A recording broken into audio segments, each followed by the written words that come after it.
Whatever happened to predictability? The milkman, the paper boy, evening TV. You miss your old familiar friends, but waiting just around the bend.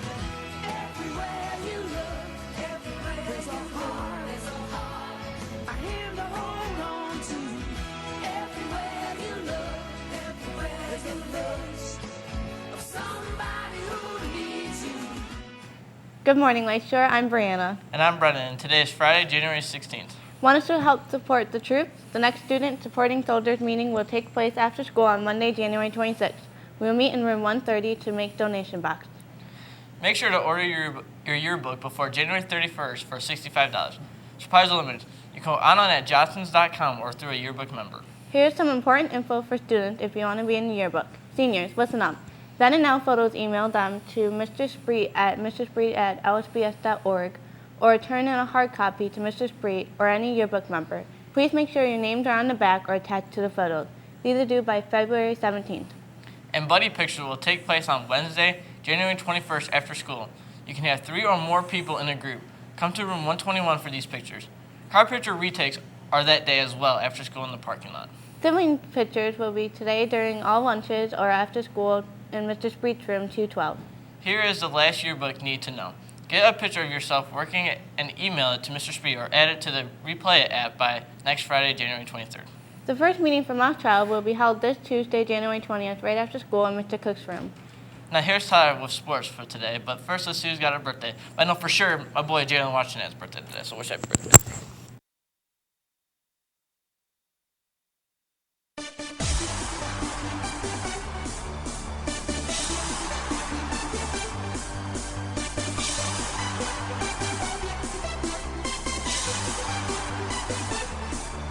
Sure, I'm Tyler with your sports.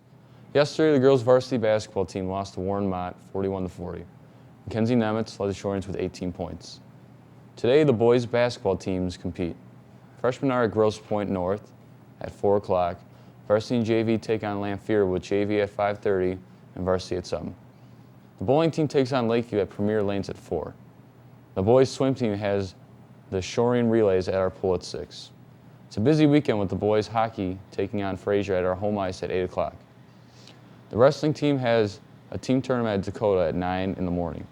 The cheer teams have the Cougar Invitational at Stony Creek.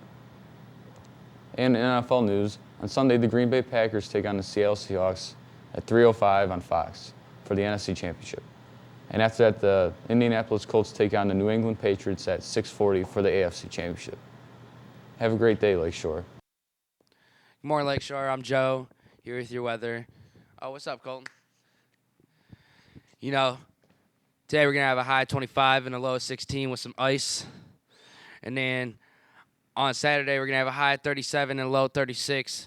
So you better get your air conditioner units out because we're going to be a heat wave, you know what I'm saying? And then on Sunday, we're going to have high 36 and a low 25. It's going to be snow, you know what I'm saying? Now here's Colton with your time hop, you know what I'm saying? Colton here with the time hop. In 27 BC, Augustus was labeled the Emperor of Rome, which lasted quite a while, and he didn't get dethroned until much AD. Back to the desk. Back to the desk. Student Congress wants to hear your opinion on the upcoming snowcoming dance. Please follow at Shorian Pride or at LSHS Shorian for a link to survey of possible dance themes. The survey will end today. Anyone interested in playing football in 2015 must attend a meeting on Wednesday, January 21st at 1:35 p.m. in the cafeteria. Have you seen the Hunger Games? Have you always been interested in archery? Well, now is your chance to give it a try and join our archery club. This is an informational meeting on January 20th at 3:10 in room 129. All past members of the archery club should meet in room 129 today right after school. Now for Greg with the word of the day. Good morning, Lakeshore. I'm Greg, here with my buddy, the Fern, again, with your word of the day. The word of the day is rallentando, which means slackening or becoming slower, also used in musical direction. Have a good day, Lakeshore. Monday, we have no school for Martin Luther King Jr. Day. Dr. King believed in nonviolence and service to all communities. The federal legislation challenges Americans to transform the King holiday into a day of citizen action volunteer service in honor of Dr. King. Consider adding some community service to your day off Monday. And we leave with a video to remember Dr. King. Have a great day, Lakeshore. He was born Michael Luther King Jr., but had his name changed to Martin later in life. His grandfather and father were pastors of the Ebenezer Baptist Church in Atlanta. The family legacy served there since 1914. And from 1960 until his death, Martin Luther King Jr. acted as co-pastor alongside his father.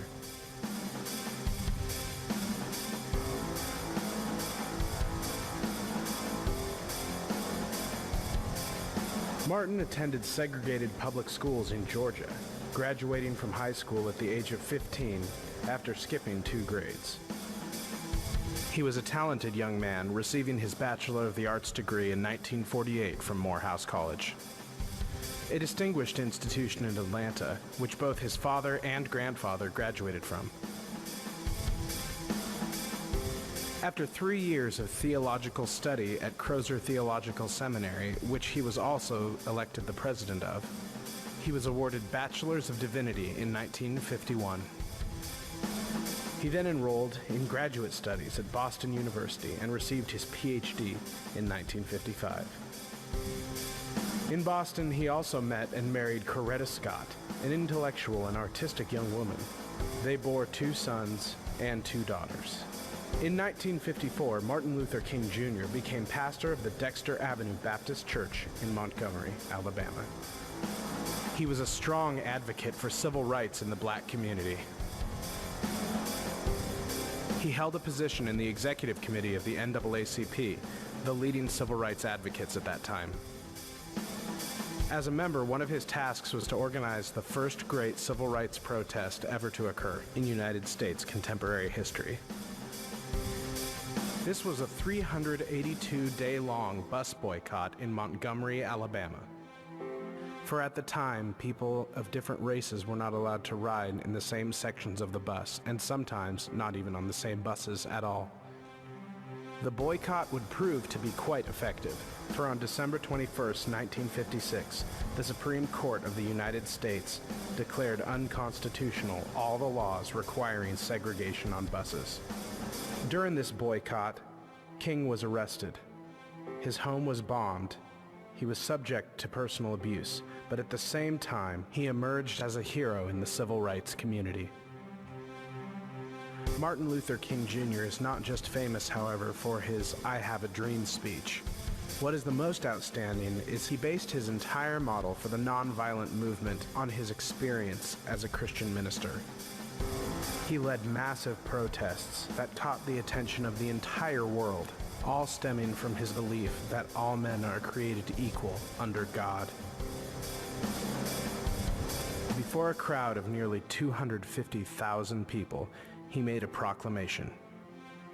And that proclamation was that we should not be judged by the color of our skin, but rather by the content of our character. And his character was one of greatness, one that will be remembered in the history books as a man beyond reproach. A man who received the Nobel Peace Prize at the age of 35. A man who is given distinguished honors from leaders all over the world. A champion for the rights of those who have none. Would that he were with us today, but alas, it is not so. A sniper ended his life on April 4th, 1968, as he was standing on the balcony of his motel room in Memphis, Tennessee. But though the man died that day, his legacy lives on. It lives on in the hearts of those who are like-minded